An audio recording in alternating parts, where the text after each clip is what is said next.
Football on Off the Ball. With William Hill, you can boost your winnings on the Sunday game with new Bet Builder Extra. Only with William Hill. Download the app today. 18 plus gamblingcare.ie. This is News Talk. Welcome along to Who You Got. We're previewing the weekend's Premier League and WSL action. We've got Will here, we've got Colm here, we've got Mick here. Let's have a look at how we got on last week. 2 weeks ago even, prior to the international break. That's my name on the top of the table. Beside Nathan, we both got 2 correct results, it seems. Jesus. It was a great week. Wow, this is a bad week. Nothing that happened before the international break counts. Colm, isn't that right? Oh, no, that's John down there in 0. Sorry, not you. We obviously had a desperate week. I'm trying to figure out what we actually got correct last time. I think potentially, was it, I don't know. I don't know what we got right last time. Well, we didn't. Arsenal only drew against Everton in the WSL, so we all got that wrong. Yeah. Villa United. Villa United, a lot of people predicted a win either way, and I think Nathan and myself predicted draws. And obviously there was one other thing, potentially Liverpool win at Palace or something like that we went for. Brighton winning 3-2 at Spurs was unexpected by everyone. Loads of people had 2-2 in that game though. Yeah. So Brighton's win. We've had a shocking start to our charity bet. We had Tottenham to win at both teams to score, and Will O'Callaghan, after Brighton and Yankuba Minte scored their first one to bring it back to 2-1 to Tottenham, started celebrating in our team's chat, despite the fact that there was 42 minutes of play left in a game involving Tottenham Hotspur. I think I preface that comment by saying I'm not trying to jinx this, but it's looking good right doesn't change anything. The universe, you moved the wheels of the universe as a result of that message, and Brighton, they did turn it around. I'm pretty sure the second goal went in as I was hitting send. There you go. Never trust Tottenham. We'll learn our lessons eventually. We'll try and do a little bit better this week in our charity bet. So let's have a look at the overall table then. After that, Nathan has bolstered his lead at the top. He's 1 point clear of Ger, so they must have been level pegging last week. Will and myself are in joint third. Then it's Mick, then it's Shane, then it's Colm, and then John, Kathleen, and Phil Egan at the bottom of the table. Who'd have thunk it? Phil Egan. Long way back for Phil. Football man. 10 points off the top. Phil's form since like February has been relegation form. You know, he started off with such a big lead last year that you kind of forget that he completely crumbled towards the end of the season. I'm not sure who's picked up more points, Wolves or Phil, since February. It's got to be close. You'd fear for Phil. The team's at the top of the championship as well, going strong. I'm not sure it's an automatic that he gets back up next season either. So we'll see how that develops over the course of this year. I think he changed formation in February. Did he, yeah? Yeah. Went flat back 3. Yeah, I don't know why he did that. Had to sell all his Portuguese lads. It was a disaster. Yeah, FFP caught up with Phil Egan. Do you know what Phil Egan had a great back for? And he dismantled it. He did. And he still says that he did the right thing. Mad. Stubborn Phil, that's what we call him. Let's have a look at what we're looking at this week. It's a good nickname for him, isn't it? Manchester United against Brentford. Wow, Colm Boohig is bringing you the doom on Manchester United. What's going on here? Why do you think Brentford are going to win? I thought we were going to start with Liverpool. I just don't trust that United have any sort of substance. Mm-hmm. And I think the Aston Villa game was a bit of a misnomer. Like, I think Villa were a bit emotionally spent after the Bayern game. It was just kind of an all-time terrible match. So it kind of had its own island, really. And then, funnily enough, people were criticising the decision to drop Lisandro Martinez and Matthias de Ligt for Johnny Evans and Harry Maguire, and there was a picture of them playing together at Leicester to malign him at kickoff, and then it ended up being a really solid partnership. Hadn't the other two been absolutely miserable midweek in the Europa League game? And also, he was right. He was right. It was easy to mock, but he was actually correct. But I just don't trust them. Now, United have a good record against Brentford since they returned to the Premier League at home. They've won all 3, and they've only conceded 1. But that was the 3 different versions of United, and this one I think is the poorest.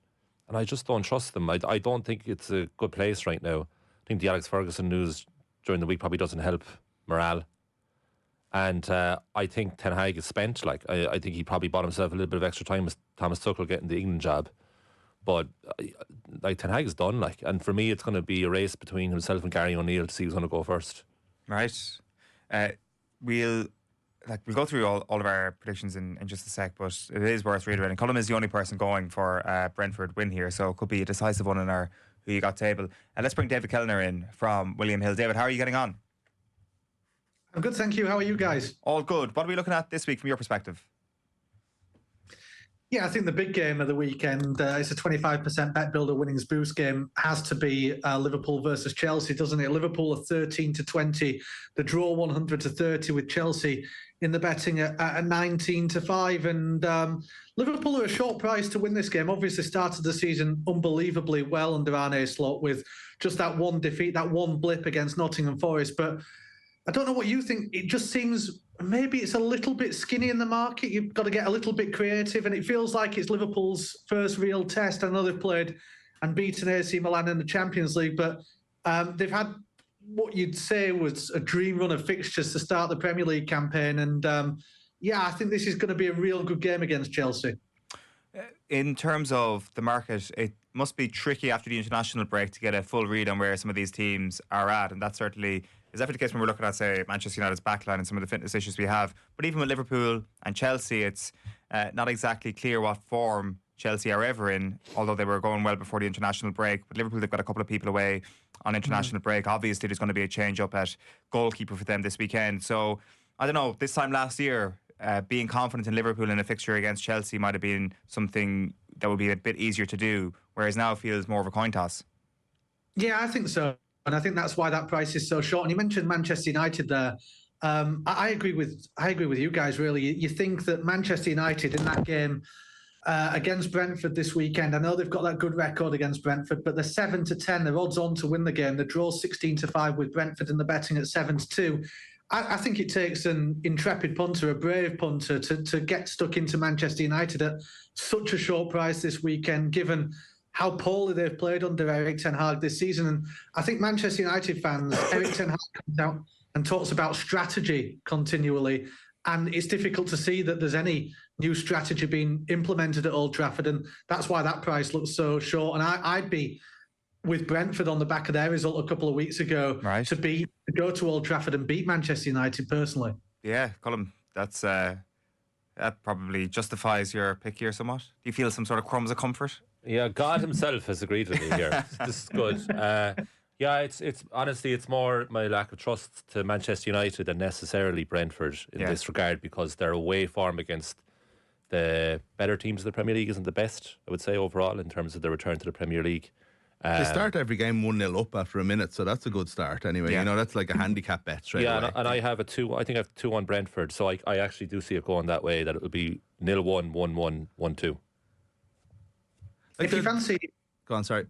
Sorry, guys. If you fancy 2-1 to Brentford, that's available at 14-1, by the way, 2-1 Brentford. Like, I mean... It's a bit big for us, I think. Our charity bet, big or small, has been an absolute... I wonder, should we go with... Colm's out on an island here. Dave's backing him up. Should we just take the sign? Shall we just do that? And back against this Manchester United team who we've been talking down all year. Let's do that, David. We are terrible decision makers in life as well as in football. But let's go with you and Colm here. I don't want to scapegoat anybody here, but let's go with the two of you and let's just roll with it, because make some money. It's impulsive, but I'm fine blaming Colm for it. So go on. What is it straight up for Brentford to win, David? It's 7-2 straight up, Brentford winning 90. Should we go with that? I'm up for it. Brentford to win. Charity bet sorted. David, what else are we looking at this weekend? Anything else that's catching your eye? Yeah, I think on that Bet Builder winnings boost game, the Liverpool versus Chelsea game, come up with you get 25% boost with William Hill on your bet builders. Come up with a 16-1 bet builder, which I think looks good. I think Liverpool will just shade the game. And I'd rather put them in a bet builder where you're boosting the price than take such a short price in the 90 minutes market. So Liverpool to win the game. I like Mo Salah to score. He's not got a terrific record against Chelsea, but he's in such rampant form so far this season. And given the doubts about him being at Liverpool potentially next season, I think he'll score in this game. He's got 4 in his last 5, scored in international duty with Egypt. And I like Cole Palmer to get an assist in the game. Him and Noni Madueke have teamed up absolutely brilliantly so far this season. He's created 11 chances for Madueke alone this season, Cole Palmer. Obviously got that terrific assist record.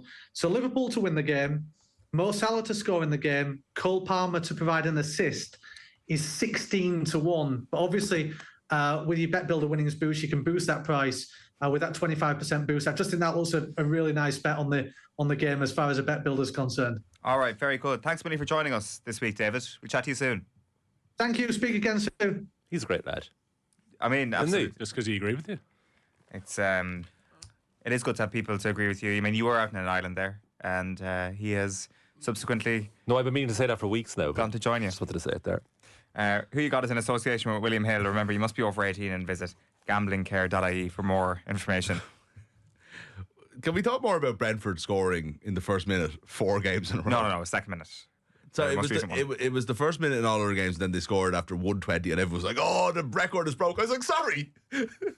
They still scored straight away at the start of the match. Like, come on. It's 'cause they didn't have to oh, kick I'm off. sorry, it didn't fit into your parameters of what the first minute is. Mm-hmm. They scored straight away. Yeah. Again, for the 4th game in a row. That's bananas.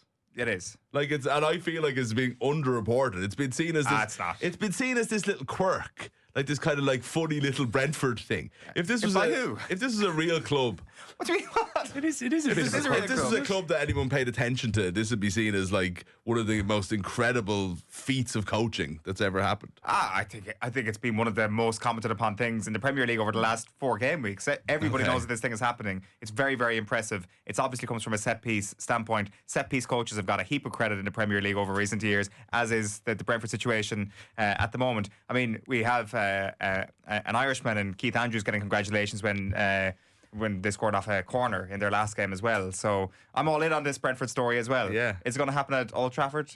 Who knows? They're a good side, It's just though. it's such a hard thing to talk about in terms of previewing a match. It's like, they've scored early in all these last couple of games. Will they do so again? I don't know. Maybe a competent defence will actually stop this from happening. Yeah, and will they meet one of them this week? Nobody knows, because they were quite confident last week. Like, Villa were awful. Like, Villa were like, seriously, Villa should have won that game quite easily. That's the weird thing about it. It's like you're in a point where, you know, you're always scared of Man United and they'll turn it on or they'll do this or whatever. And it's like, God, Villa were like by far the better team and just didn't do anything in attack. And, you know, Johnny Evans was good and all, but I do feel like at this stage of your career, if you're at this stage of his career, you have to let Johnny Evans be good. In a way, you should be able to expose him slightly, you know, and Villa never did that at all. So it's hard to know whether United's defensive troubles are in any way. And it's interesting that you think it's a good idea that he took off Martinez and Didn't take him off. De Didn't Ligt. start him. He did in Porto though. And obviously then dropped him the next day. Because I mean, you hear like Gary Neville and all would be very much the other way of like, you know, you just don't change your centre backs. It's a very, very bad look, and it's bad for the morale of a team that needs to be changed. Now, again, I'd see both sides of it. If you think a change needs to be made, that's your job, and it did work in Porto, and it obviously followed on and worked at Villa as well.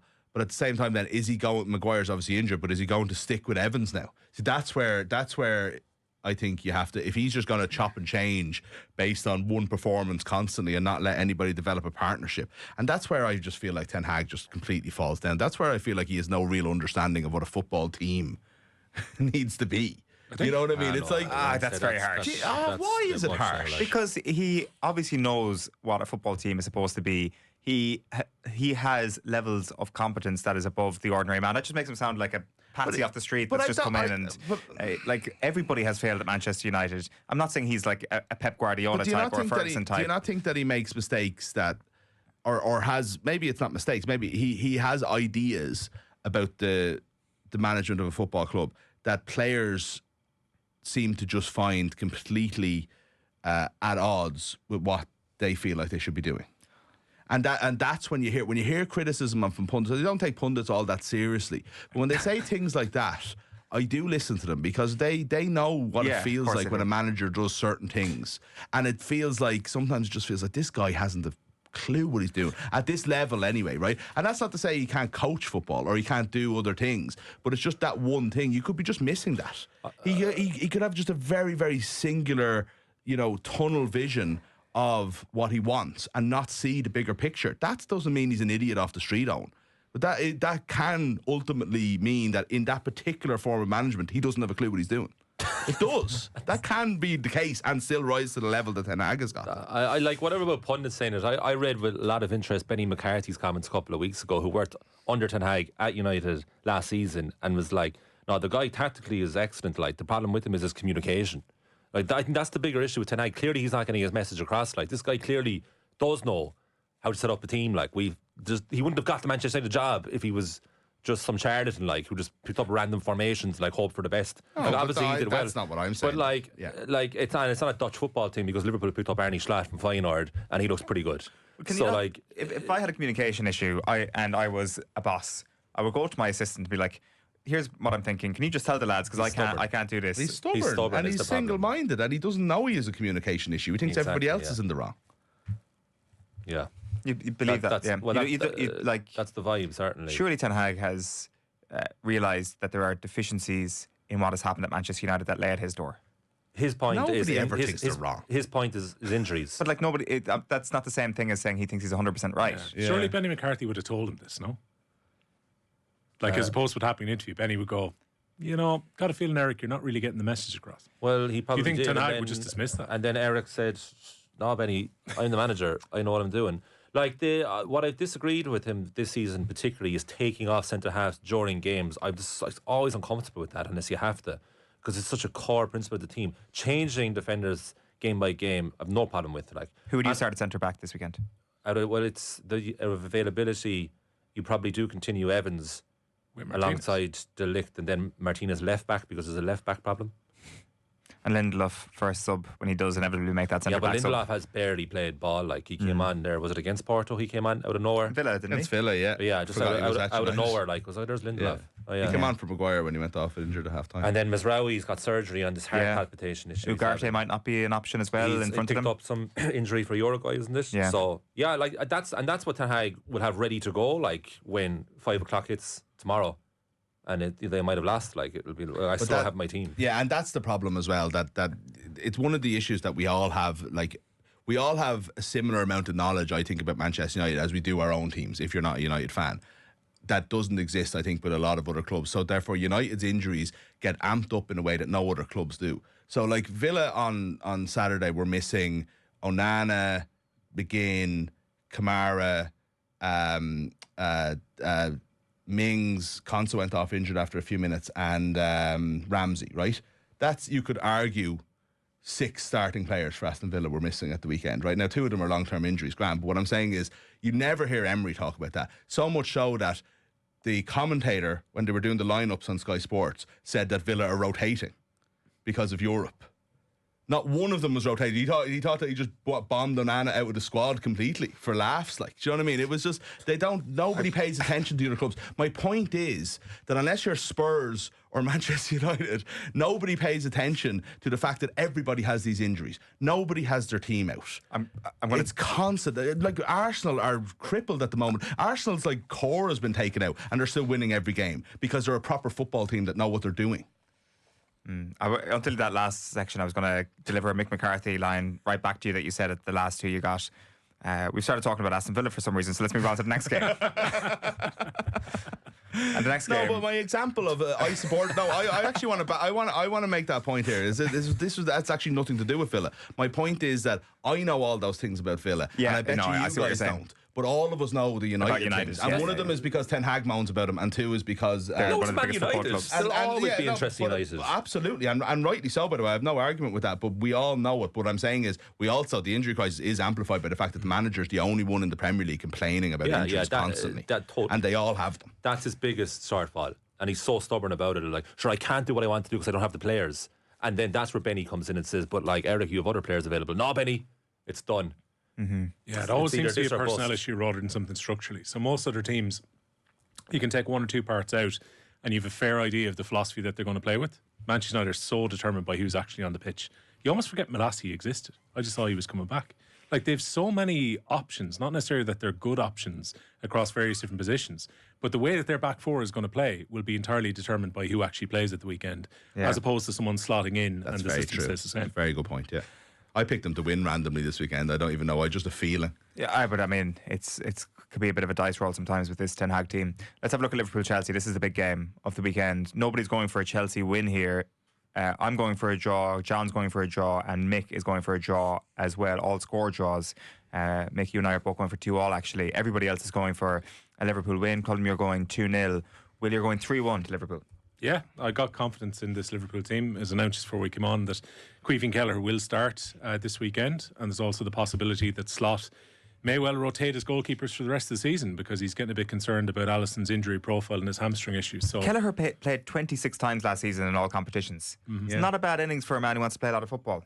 that's it, and he could end up playing quite a bit of football this year because of that injury that happened already to Alisson. And if he is going to use him possibly in more games than just the cups between now and the end of the season, it's interesting to see how much football Kelleher will get after he's declared pretty actively that he wants to leave the club, most likely next summer. So he's definitely going to play. I see goals in this, but I see Liverpool scoring more than Chelsea.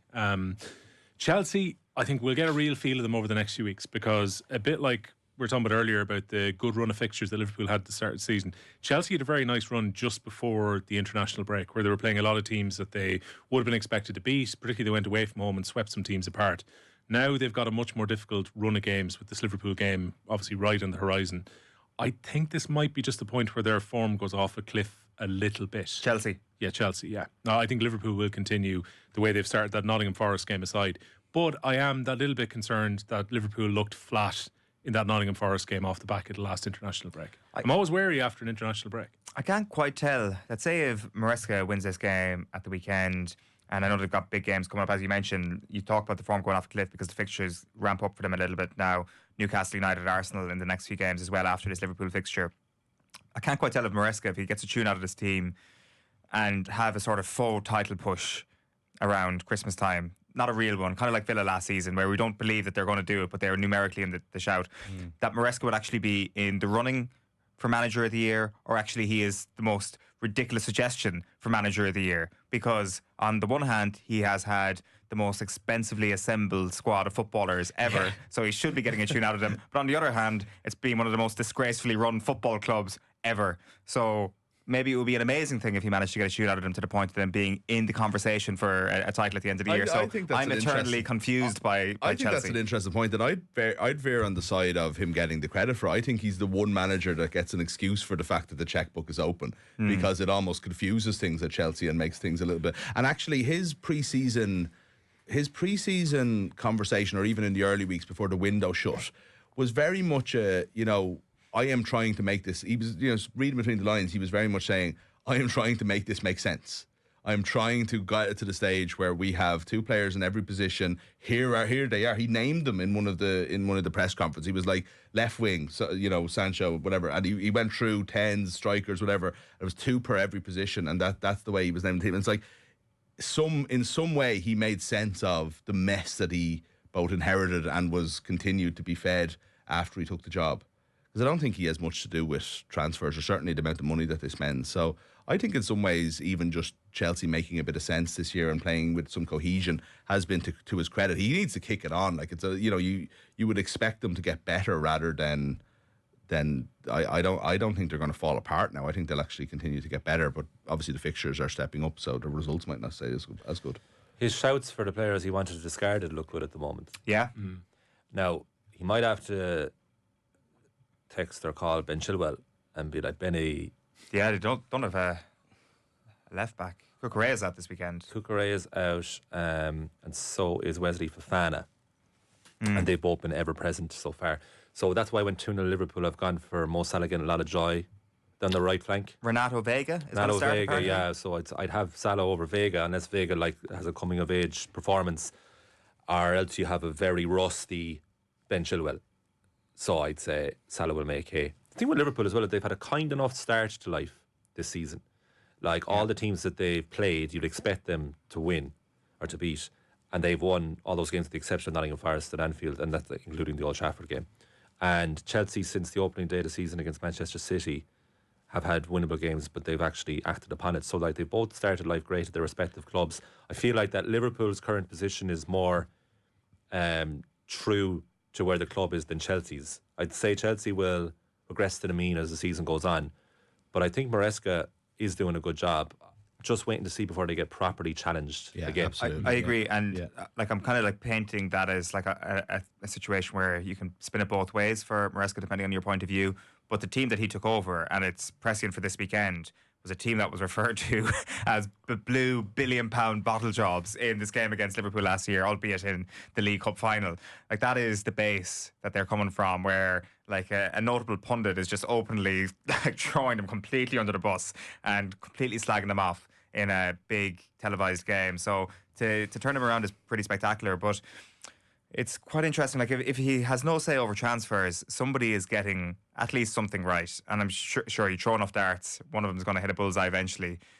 And Cole Palmer last year, like, it is real captain hindsight stuff to say, we all knew Palmer was going to work out. I'll speak for myself. I did not think Cole Palmer was going to be a success at Chelsea. I just had him written off as somebody who might come good later in his career, would take a couple of years, and I just did not know that this was the level he was going to hit. No, that's fair. But more impressively this season is Jadon Sancho was an eyebrow-raising move. And it's like, ooh, is this actually working out? So those two transfers in particular let's just say they're two moves that I was surprised by. And I didn't expect either of those transfers to happen.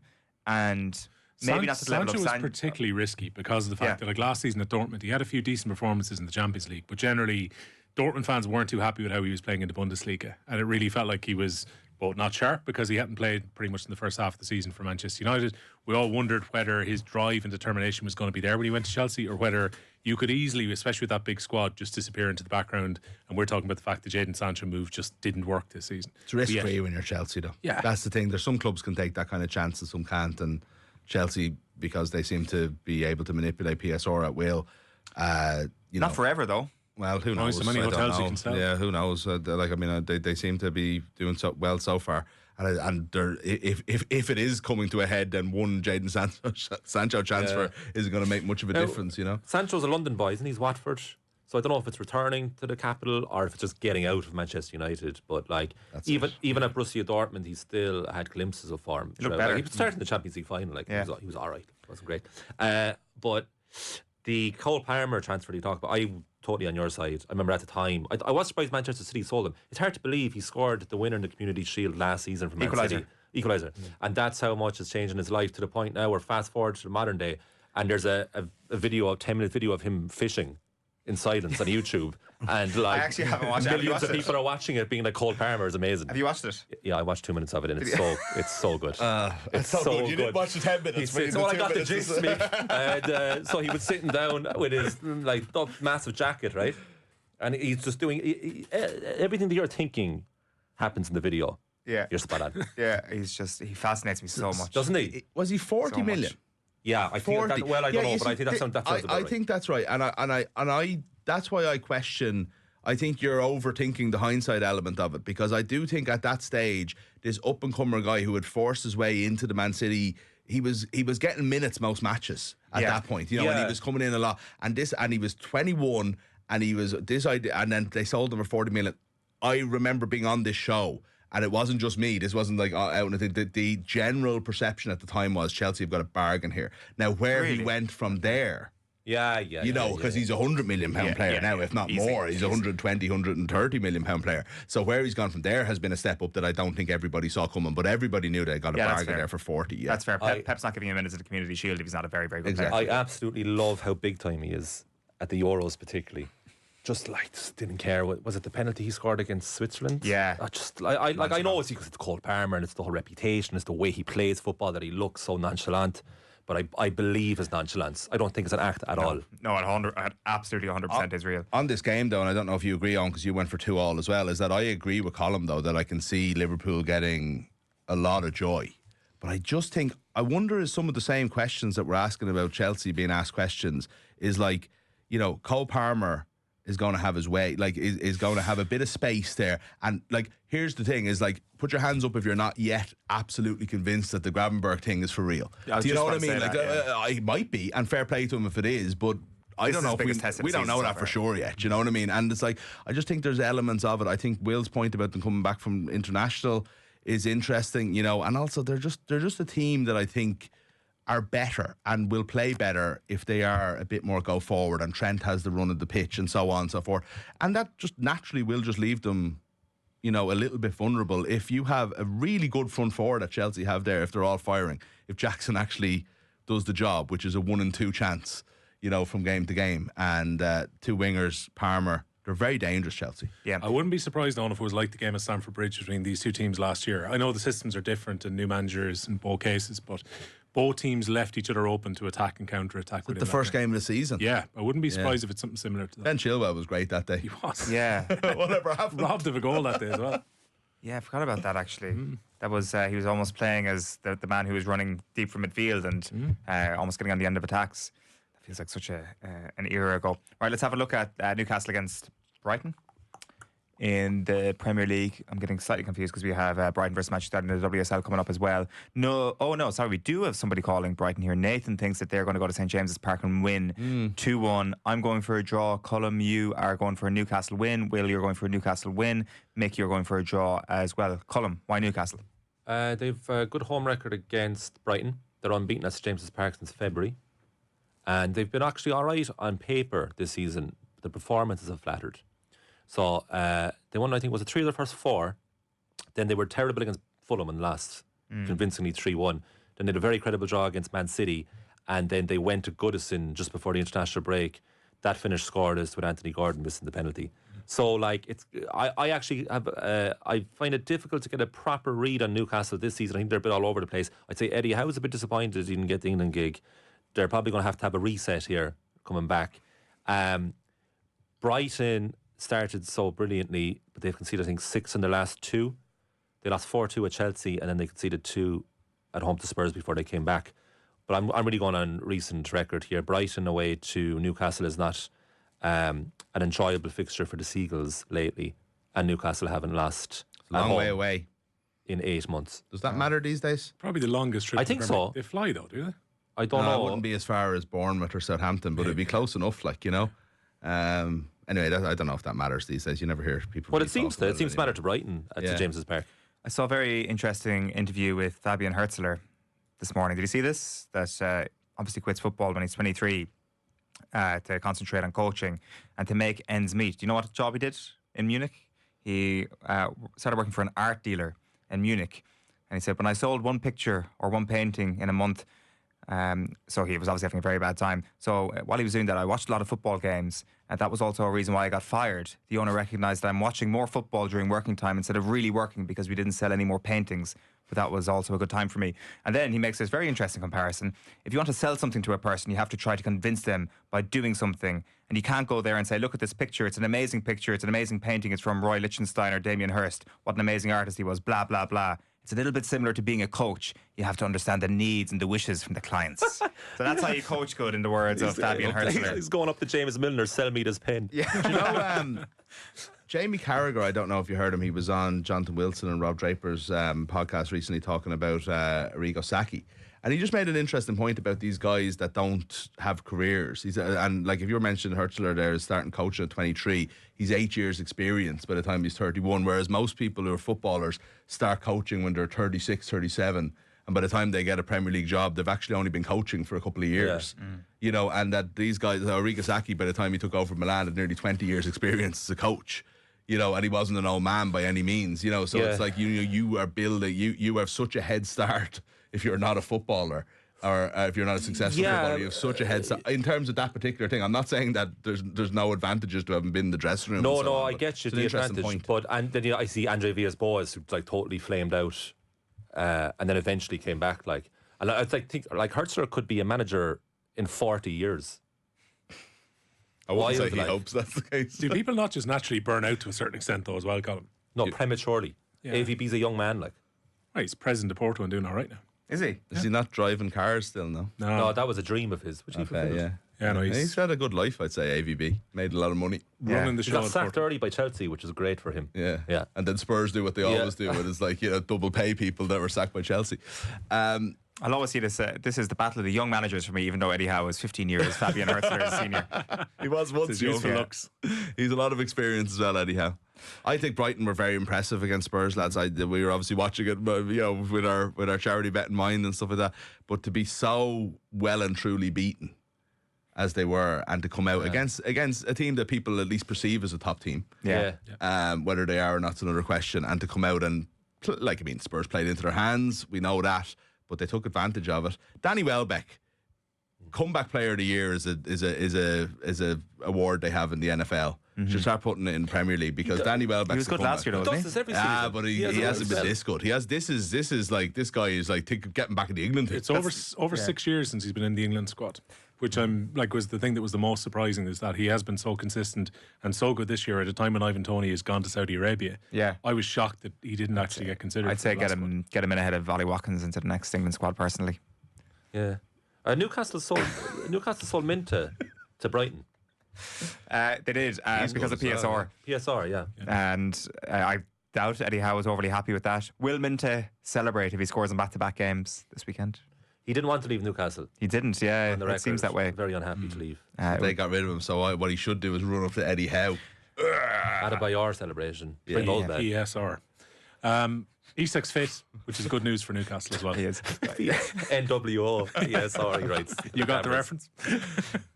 Yeah, I think Isak's actually going to go on a good run of form eventually this season. It could be happening soon when he gets back to full fitness and plays a few games. I don't think too many people would have thought it would be too much of a hot take to say he could be second to Erling Haaland before the season started in terms of goals scored, or potentially even push him for Golden Boot. So it's been a very slow start for him, but he's obviously had to deal with that injury. So Newcastle versus Brighton, we should see him on the pitch again this weekend. Yeah, and the other thing about Newcastle, which we're going to see in the next few weeks, they very well documented at this stage. Newcastle changed their approach coming into the season. They felt last year they went way too hard at it in pre-season and their form tailed off as a result. Brought in a new strength and conditioning coach this time round, and apparently they changed their whole approach for pre-season, and that's been blamed for them not being as swashbuckling and as high pressing as they were last year in the first couple of months of the season. The hope is that they'll be more sustainable further down the season, but at some point I think it's probably going to click for them. Maybe the Man City game was just the thing that kicked it off before the break. So there's a lot of talent in that Newcastle team. We are talking about Brighton in the WSL as well. They're up against Manchester United this weekend. Here's how people think they're going. Phil is the only person who's calling a Brighton win here, which is a bit of a surprise, given Brighton will go top of the WSL, albeit temporarily, if they beat Manchester United in the WSL this weekend. Elsewhere in the room, Colm, you're going for a Manchester United win. Mick, you're going for a draw, and Will, you're also going for a draw. Why do you think United are going to win this one? This week. United, they've been literally flawless. But they've only played 3. So that's why they're not top. They're third. Scored 7, conceded none. So I'll go by that. And Brighton have the 4 from 5, I think they have this season. So I'll just go for United. It cost us a good have few better points record on this, I think, as well. We've had a few weeks now where we've backed against Brighton In the and it's gone WSL. wrong for some WSL. So I'm They've had a brilliant start. Made a heap of signings over the course of the summer. Got a new manager in, Dario Vidosic, and Nikita Paris, who's one of the 12 signings that they made over the course of the summer, who actually joined from Manchester United on deadline day. She's been raving about him, saying, I actually love this quote from Nikita Paris. I don't think there's many coaches in football. There's a lot of managers, but not a lot of coaches. Eric Ten Hag, do you hear that? Nikita Paris has possibly spelled it out. Well, at least in your theory, Mick, that potentially he's not much of a coach. Frank Kirby as well has been... He's completely misunderstood there, yeah. You did. McCarthy slams Ten Hag would be a fair headline. Benny McCarthy, yeah. No, Michael. Benny was more nuanced. Like it was like, well, at least he's a big coach. Oh, I'm absolutely slamming him. I don't think he can't coach. I think he's I feel like there's a blind spot there that is like absolutely terrible. But I'm sure he can do other things well. I do agree with you that he wouldn't have got to this level. Anyway, we're talking about a different match. Yeah, you've also got Frank Kirby talking about the move from Chelsea to Brighton, and she's spoken about people writing off the move to Brighton. Why the hell are you going to Brighton? And I think potentially that's been something we've suffered from in the studio as well so far this season. The WSL, as we've commented on so many times, is this mad league where there's not a whole pot of difference between some of the teams in the middle and some of the teams at the bottom. Now, is there actually potential that there's actually not that much of a difference between the teams at the top and a team like Brighton? We'll see over the next few months, but they look like a seriously well-oiled machine and a great football club. Our logic before this on was the fact that they were playing against Arsenal and Chelsea months where we lumped on teams to beat Brighton. And next thing, Brighton were a lot better than we were expecting. Purely because, as you said, they've brought 12 players in. Even though they've brought in seasoned internationals, you expect it mightn't click straight away. But they've made a fool of us so far. Absolutely. Yeah, Villa hiding last day. For some reason, we're talking about Aston Villa again. Just saying that's what Brighton did. Mick, Right, isn't it? Colm, Will, thank you very much for your company Cheers, over the last little while. This has been Who You Got. We'll be back next week. Football on Off the Ball. With William Hill, you can boost your winnings on every game with new Bet Builder Extra. Only with William Hill. Download the app today. 18 plus gamblingcare.ie. This is News Talk.